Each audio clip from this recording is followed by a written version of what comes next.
Достар, сағат үштен қасымдағы кісілер СДВГшниктарды жарысын өткізіп жатқан сияқты, тыңдасаңдар.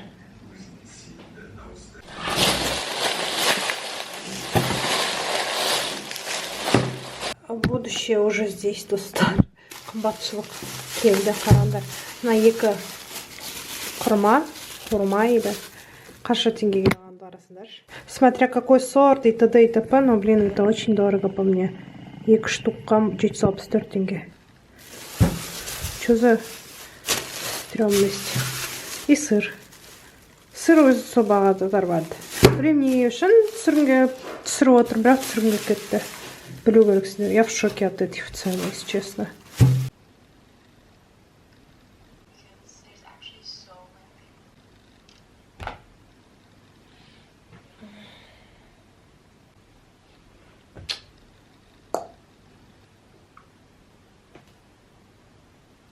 Қой тұрайын.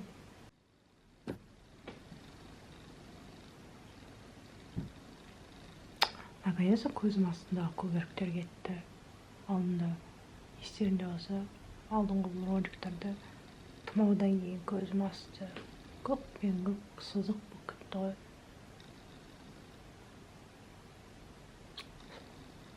Значит, мен нормально жазылып қалдым. Грипптан. Өлім кіріп деп. Көзім астындағы сызықтар кетіп.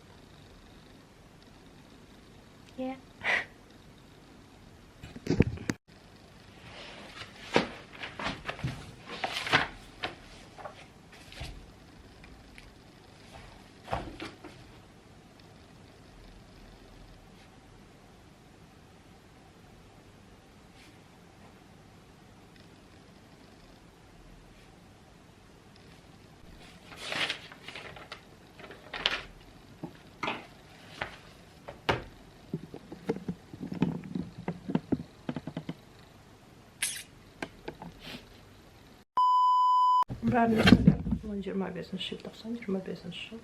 Бүгін бір түрлі күн болды.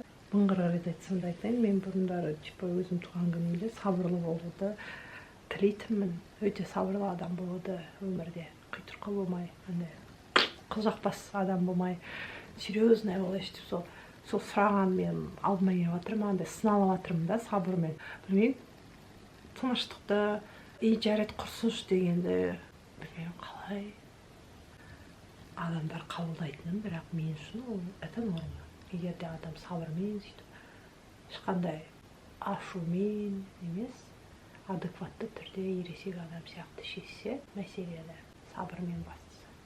Бұл норм. Егер де өзін травмированный айтып жеткізе алмаймын сөз жоқтар ғой. Қоя саласында, сол қоя салғандай, бәлкім басына ма, білмеймін, мен өз басым жеке карма дегенге қатты емес, сенемін бар. Қазір болмаса болашақта сенің алдынан келеді, сен істеген бір түрлі әрекеттерін. Өйткені өмір алма керек. Бүгін істеген әрекетім ертең алдына шығады.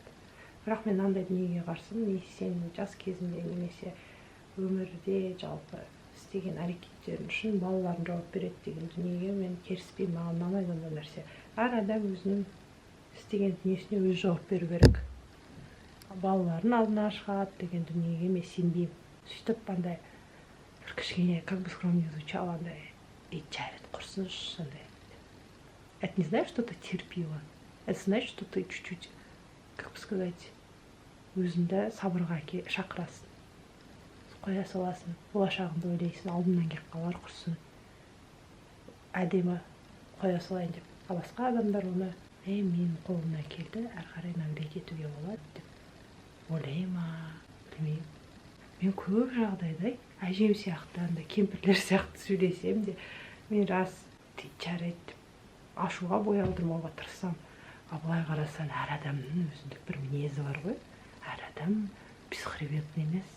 Әр түрлі мінезі бар. Плюсы бар, минусы бар. Біреу мінезбен жұмыс жасай алады, а біреу мінез көрсетуді қалай айтсам екен? Мінез көрсетуді күш санай ма, мен мықтымын деп дәлелдей ма, білмеймін. бірақ мінез көрсету ол кей кезде тәрбиесіздіктің нәтижесі. Біреу білер, біреу білмес. Бірақ мен осының өзін айтып отқан менің тәрбием дұрыс па деп ойлап қалдым. Сыни тұрғыдан өзім пікірімді айту, камерамды қосып, өзім танымайтын адамдардың алдында. Бұл да дұрыс емес шығар бәлкім. Бұл да менің тәрбиеме сын шығар. Бірақ мен осындай кезеңдемін. Өзімнің сабырымды, менің сабырым сыналып жатыр ма? Мен бәлкім көп жағдайда акцент қоярмын өз жасыма. Мен қазіргі таңда 20 жастамын, 21 жастамын, 25, 26 жастамын деп. Просто неге мен айта беремін өз жасым? Себебі мен осы уақытта, осы кезеңімді, осы жасымды камера алдында фиксировать етіп көрсеткім келіп тұр. 26 жасымда мен осылай ойлап тұрмын. Бәлкім менің ойым өзгерер, қазіргі таңда осылай ойлап тұрмын. Бірақ мен қазіргі кезеңде сабырмен сыналып жатырмын. Ой елегінен өткізіп, камерамды қосып, өзімнің ойларыммен бөлісіп жатырмын. Біреу көрер, біреу көрмес, бірақ білмеймін, бұл болашақ естелік, болашақ күнделік. Болашақтағы Айғаным көреді де, мә Айғаным, сен 26 жасында бала ойлапсың ғой. Окей, қазіргі таңда сен вообще күштісің, сен басқаша ойлайсың, сен бұдан мықтырақсың деп түйін жасармын. Бірақ если человек по-доброму ақылға салып қоя салса, это не значит, что он терпила. Это значит, что человек думает о своем будущем, о себе, о своем ментальном здоровье. Ну, в моем случае так. Максимализмға салып, это же несправедливо, это деп атқылаудан кей кезде пайдасы жоқтың қасы болады екен, сен ешқандай өзге адамдарға деген, қалай айтсам екен, сен өз-өзіне ғана тіреусің да, басқа адамдарға сен расчет жасай алмайсың. Сен өзіне тіреу болғандықтан оң мен солыңды қадағалауың керексің. Это, наверное, я взрослею, и это один из выводов, который я поняла в свои 26.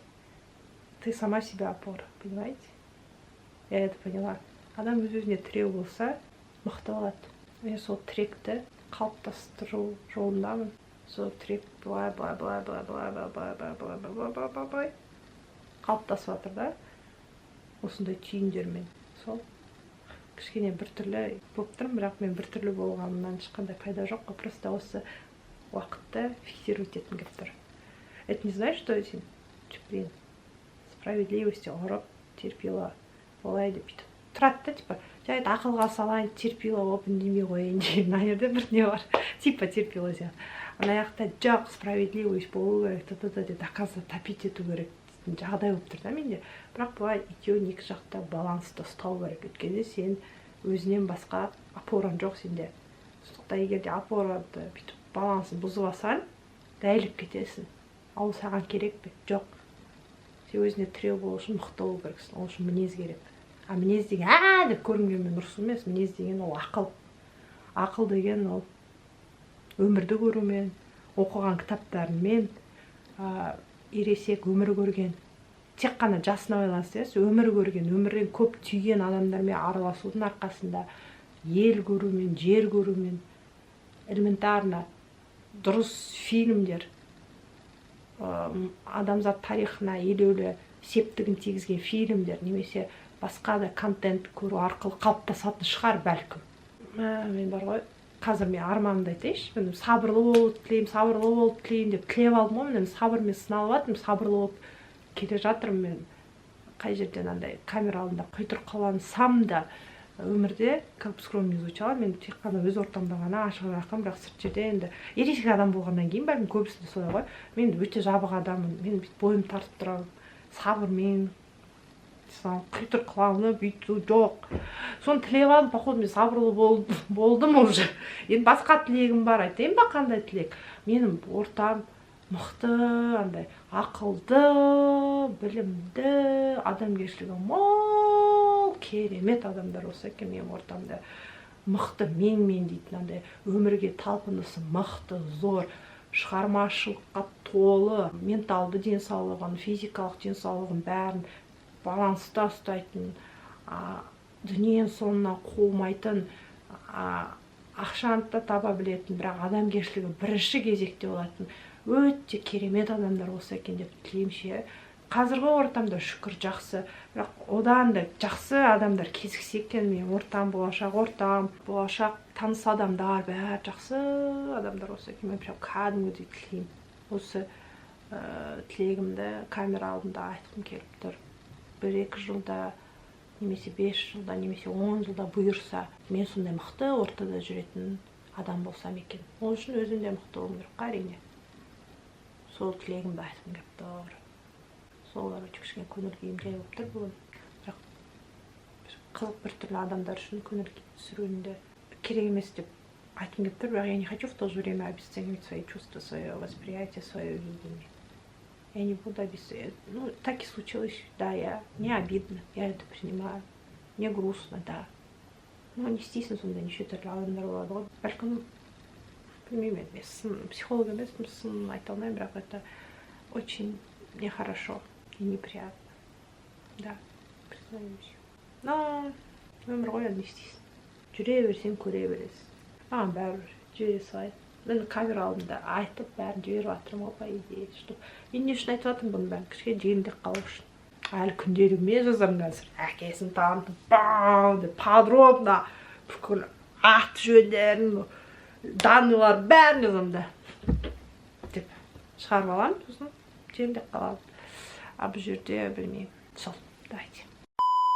Жарайды, көңіл күйді бір дебилоидтар үшін құртпаймын. Ертеңгі корпоративқа дайындаламын. Қазір мен өзім аутфиттарым дегенде бір аутфитім бар.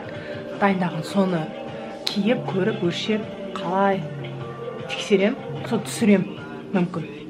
Сол.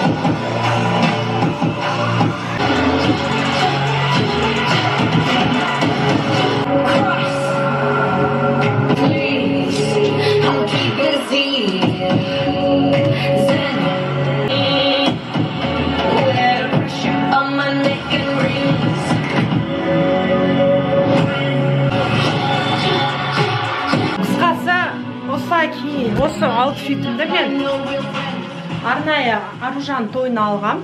Тойына барам деп. Ол бізде 26 октябрь ма, сонда ол қателеспесе. Мен бірақ онда қатты грипповать етіп алып қалдым да, тойынан қалып қойғам. Осы тойға алынған атауын білген киімді корпоративқа киінде жатырмын. Сосын мына астында топ бар да, топик қой негізі. Мына кеуде жағы ашық.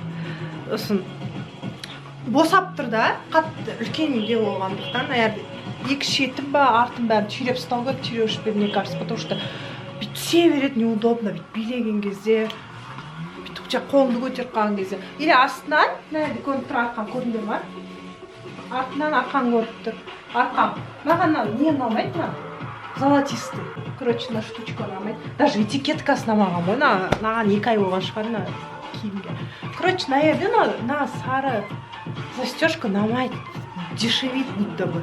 И астына, короче, я хочу черную футболку надеть, наверное, потому что мне чуть-чуть некомфортно. Бәрі алдым жабықтырады ғой, ештеме футболка көрінеді. Бірақ артына көрініп тұрады. Түсініп тұрсыңдар ма? Мен қызмын, я. Так что нормально, андай сызық екі лямканы көрген. Это нормальная девушка, так что... Блин, бір жағынан чуть-чуть некомфортно. Еще вот эта штучка дебильно бесит меня. Қара футболкамен де киіп көрем ғой деп. Потому что капец как босап тұр.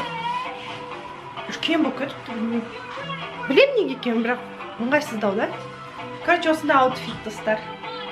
Оверсайз кимесем, как бы скромно не звучало, дене бітімім осындай.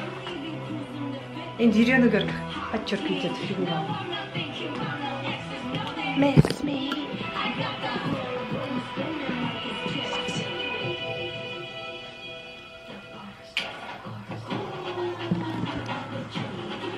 Мен имбаны білесіңдер ма?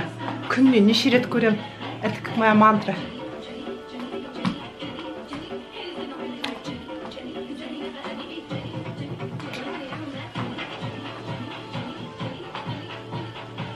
осылай билеймін ертең композитор. Дженниді қоспаса да. Это легендарно, этот момент такой легендарный.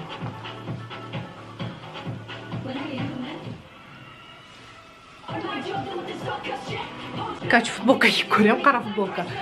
Түсқаған сайын беспалевно дым көрінбей тұрады. Короче, достар, на фон быт, I don't care, реально. Қысқасы мен шашым не істейтін білмеймін, еще у меня нету линз. Оказывается, вы знали или нет, я не знаю, для линз надо... зрение тексерткенде, и для линз другие рецепты бывают. А мен чисто очкиға. Сондықтан ертең временами очкимен жүремін. Боянып алсам да. Короче, шашымда мен білмеймін істерімді. Типа, мынандай образға, мне кажется, тию керек сияқты. Жайған по мне не очень. Без очков мен только. Білмеймін, мойным көрінбей қалатын сияқты есіме жайсам шашым. Сондықтан, мне кажется, как в прошлом году шашым тием алып, еще, наверное, артық бижутерия киюдің қажет шамал сияқты. Типа, понимаете, ничего лишнего не должно быть. Чисто қолда браслетики, наверное, фиг знает. Мен бірақ ондай киемін, жүзік қана киемін. И сырға, не знаю, чувствовать, если честно. Еще киімді тиктоктар білемін. Надо Pinterest'та надо референстер жинауға и бояу. Я не знаю, мне кажется, бояу. Стрелки подойдут ли? Я думаю, стрелки. Блин, не знаю, я не экспериментировала. Қатты обойдың бәрі босап жатыр, бірақ біз модель сияқты өзімізді ұстаймыз. Это нормально. Не тоқтап қалды? Уже бітті ма не? Блин, линзыға негізі рецепті. Бару керек, бірақ мен линзы киюге қорқамын, естественно. Ну, с очками не очень выгляжу, по идее. Мне не нравится уже, как я выгляжу с очками. Блин, очерёл, босап так. Я не хочу ходить и все время вот так делать, поправлять.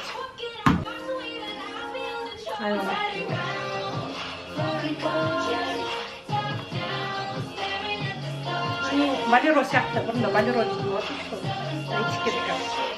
Короче, если я надену, по идее, футболку, мне будет комфортно. Я буду чувствовать себя увереннее, нежели так. Ну, блин, если я футболку надену, будет выглядеть по-дебильному, если честно. Потому что на костюме өзінің стилі сондай болып тұрған, ашық болу керек деген сияқты. Көрем қазір. Қысқасы, достар, қараңдар. Типа, қараңдар. Футболка вообще білінбей тұр. Короче, қараңдар, вообще фигурама ешқандай әсер жоқ. Бүйтіп алдымнан бүйтіп алсам, ну, арты былай болып тұрады. Тыңқ. But I don't care. I want to feel like I'm confident деп ше жүре алатындай.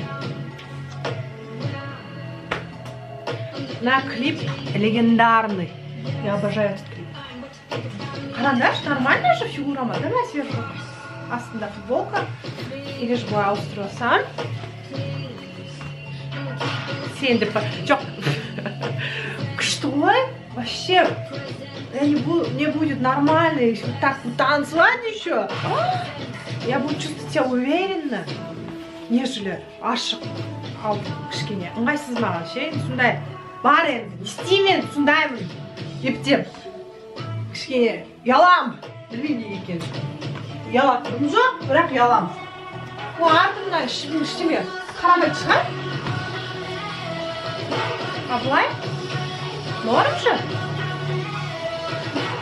Бәрі цвет футболка киіп алсам да, прикиньте.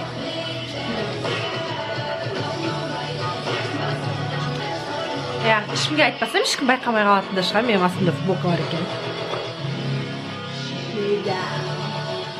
Еще жылы болады. Тонбаймын. Ше түсірейші. Қолға аутфитімді көрсету үшін. Қайта-қайта.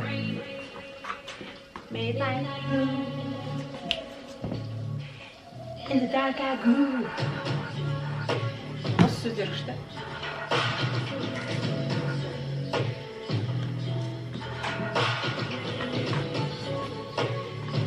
Артық ештеме керегі жоқ сияқты, қолыма жүзіп киемін, ол жетеді сол.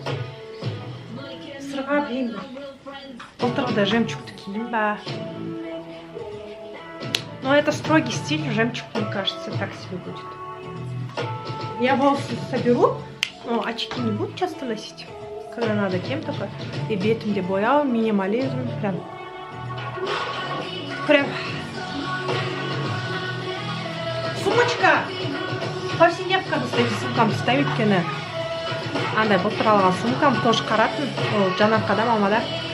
Маманы әуреге салып, кім кимейді. И сумка алғым келмейді бір күнге болған. Ана сумкам нормально жарасып кетеді сияқты, оны ұстамаймын да ғой. Просто ішінде камера и телефон болса. Ну типа, да, сумкам жерге бүкіл жерге келем. Это того стоит, знаете, сколько стоит эта сумка? Я должна вообще до конца жизни носить эту сумку. Ну это реально, ладно. Ну им жараса, жараспаса да ішінде главное менің Canon болса и телефон болса вот. И немного налички. А нет, налички не надо.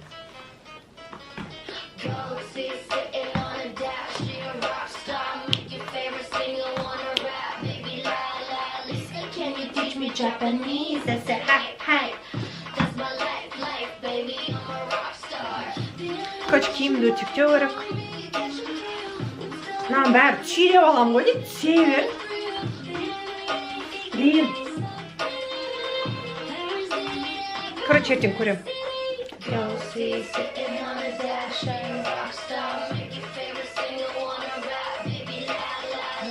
Can you teach me Japanese? I say hi, hi. That's my life, baby, I'm a rock star. Я листами подружку говорит еще. Она Овен. Мы заобщаемся хорошо, потому что обожаю отзыв. Я сама Лев. Овен, да, потому что one love.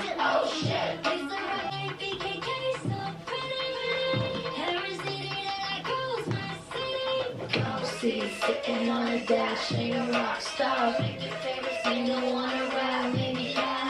Listen, can you teach me Japanese? I say hi, hi. That's my life, baby, I'm a rock star. Sitting on a dash, ain't a rock star. Жарай, я что-то воображаю, стою.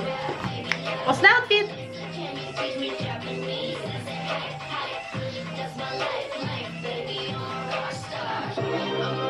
Сядь, Тать.